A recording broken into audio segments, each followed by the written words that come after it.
Hello again. In 1879, a remarkable event took place, an important first in world history. This was the switching on of power in the first ever house to be lit entirely by electricity. Not only was Craigside, a large house in the north of England, lit by incandescent bulbs, the electricity was generated cleanly by hydroelectric power.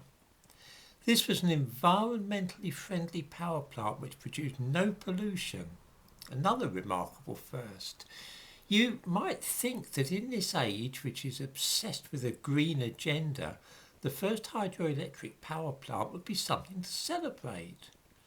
Unfortunately, it was devised by a white Victorian man, and so we must instead find something for which we can condemn him.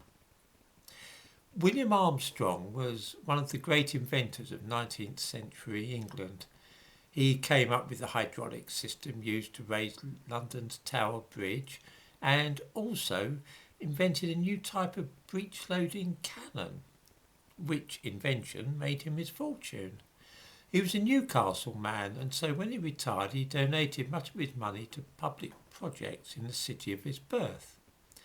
Newcastle's Royal Infirmary Hospital, the Hancock Museum, various other institutions all benefited from his philanthropy. As I said, even in his retirement he carried on inventing useful devices. If only his hydroelectric power plant had been adopted widely in Britain, it might have changed the course of history, with renewable energy becoming a real thing, rather than the pollution produced by burning coal to generate electricity. Still, you can hardly blame Armstrong for that. His statue still stands in Newcastle, the city for which he did so much. In the description to this video, I provide a link to a controversy which has developed around Armstrong's statue. I don't suppose for a moment that anybody will be surprised to hear that last year this particular statue appeared on the Topple the Racists database of monuments which celebrate slavery and racism. This was of course completely mad. Armstrong's father was a corn chandler and the family didn't make a penny from slavery. He and his parents had no connection either with colonialism, so you might have thought that that was that. However, the local council have been reviewing statues for any links to, and I quote, the slave trade or colonial abuses, and a decision has been made to attach a panel to William Armstrong's statue explaining what he did wrong. He had, according to the council, profited heavily from the armaments industry. You see how neatly this has been done. Can't get him for slavery or colonialism, so we'll just say that he was a bad man because he invented and helped in the manufacture of guns. None of this really has anything whatever to do with colonialism or slavery. It is part now of a more general movement aimed at British history itself. William Armstrong was a visionary man and a great inventor, but he is part of a past which was bad in so many ways that all the famous people around at that time are seen as tainted by capitalism and the concept of empire.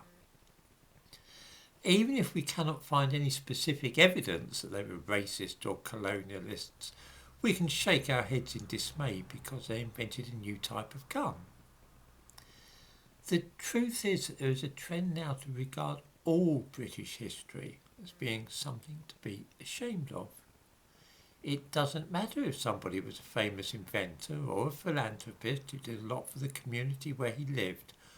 White men from a couple of hundred years ago are seen as an embarrassment. Maybe we can't pin anything specific on them, but it's a fair bet they were racist or sexist or had old-fashioned views about something. Better by far to pull down all old statues and begin at year zero, ignoring or erasing any history before the present. Old statues are like old books. They're associated with unacceptable attitudes and the best we can do is just try and forget them or destroy them. This is really no exaggeration. It is genuinely the unspoken message behind a lot of what we are seeing now. In university courses, there are demands to drop books written by white men 100 or 200 years ago and focus on modern texts. This is part of the process known as decolonising curricula, and it now includes literature, art, history and science. Anything old is thrown on the bonfire and must be replaced with new stuff, preferably produced by Africans. In primary schools, you will not hear the children singing traditional folk songs. Why? Simply because they are old and English. Instead, they will be doing African drumming.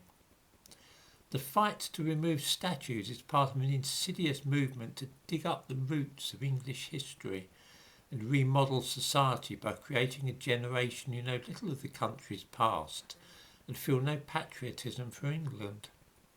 Instead, they are taught to have allegiance for modern ideas which are international and have no reference to a particular country. Today's school children will all grow up to be good globalists.